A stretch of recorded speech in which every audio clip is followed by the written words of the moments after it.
Assalamualaikum warahmatullahi wabarakatuh. Selamat siang Pak Deddy, perkenalkan nama saya Muhammad Fikri Mulyana dengan NPM 220605993 dari Teknik Perkapalan 2022. Pada tugas kali ini, saya ingin menjelaskan 3 jenis lengkung kurva pada hydrostatic curve dan apa itu hydrostatic curve itu sendiri. Nah, hydrostatic curve itu sendiri merupakan kurva yang menunjukkan korelasi antara berat kapal dan displacement atau volume air yang dipindahkan oleh kapal saat dimasukkan ke dalam air. Nah, hydrostatic curve ini digunakan untuk menghitung parameter penting seperti center of gravity dan moment of inertia. Nah, 3 kurva yang ingin saya jelaskan itu yang pertama ada displacement curve. Nah, kurva ini itu menunjukkan korelasi antara berat kapal dengan volume air yang dipindahkan saat kapal dimasukkan ke dalam air. Nah, displacement curve ini penting digunakan pada perhitungan kapal dan stabilitas kapal, serta digunakan untuk menentukan titik kondisi penuh kapal. Yang kedua yaitu ada volume curve. Nah, kurva ini itu digunakan untuk menunjukkan korelasi antara volume air yang dipindahkan oleh kapal saat terapung pada berbagai kedalaman.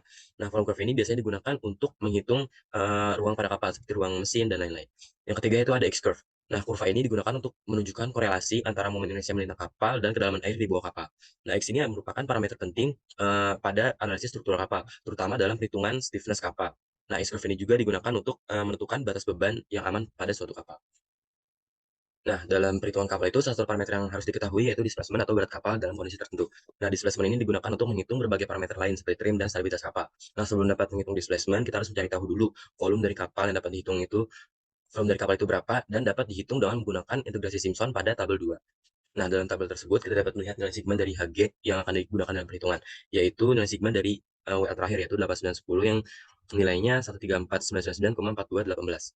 Nah, selain itu juga diperlukan informasi tentang ketinggian per 1 WL. Nah, karena nilai dari total WL itu 10,3 meter, maka ketinggian dari 1 WL itu 1,03 meter. Nah, dengan nilai dari sigma Hg dan ketinggian dari 1 WL itu sudah diketahui, setelah itu kita dapat mencari volume kapal dengan menggunakan rumus sepertiga dikali 1,03 dikali 134.999,4218 yang akan menghasilkan nilai 46.349,8015 meter kubik. Nah, setelah itu kita dapat menghitung displacement dengan menggunakan rumus volume dikali 1,025 yang akan didapatkan nilai 47.508,5465 ton. Nah, dengan mengetahui nilai displacement tersebut, kita dapat melanjutkan perhitungan untuk menghitung parameter-parameter lain yang dapat digunakan dalam perancangan. Selanjutnya yaitu ada untuk mencari nilai IX pada masing-masing WL pada satu kapal. Nah, itu kita dapat mengacu pada tabel 1. Nah, terlebih dahulu itu kita harus mencari nilai dari L aksen dan L double aksen.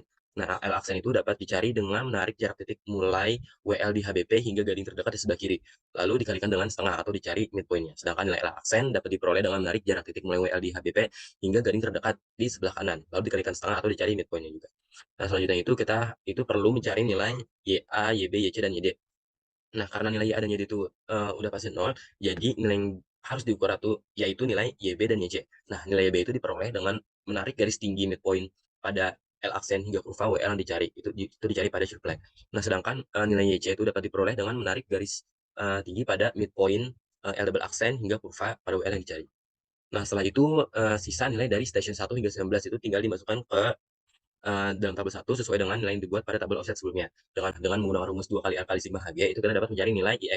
Nah, berdasarkan L yang didapat dari tabel yaitu LPP itu dibagi 20, jadi L-nya itu 12 meter. Nah, selanjutnya berdasarkan template dari tabel 1 itu nilai sigma Hg yang diperoleh itu 7.3283,3888 pada WL1 nih contohnya, dan dapat dituliskan pada tabel WL selanjutnya.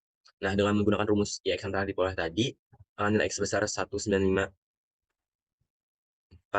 422,3700 M pangkat 4 untuk WL1 itu dapat digunakan untuk mencari nilai WL pada selanjutnya.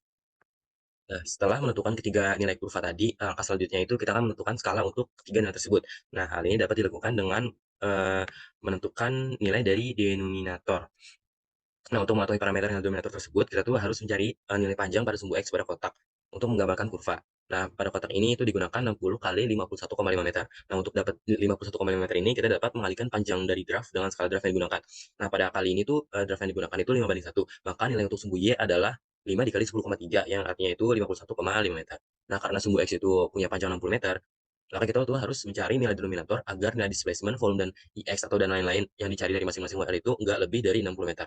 Nah, setelah mengatur nilai denominator yang tepat, kita tuh dapat menggunakan tabel dari input AutoCAD untuk meng-copy paste koordinat SPL sesuai dengan tabel tersebut. Nah, dengan cara ini tuh kita bisa mendapatkan kurva yang sesuai dengan tabel tersebut. Dan juga dengan menggunakan tools tadi, proses perhitungan itu dapat dipermudah dan kemungkinan kesalahan dalam penentuan koordinat SPL itu semakin kecil. Sekian presentasi dari saya, kurang lebih mohon maaf. Wassalamualaikum warahmatullahi wabarakatuh.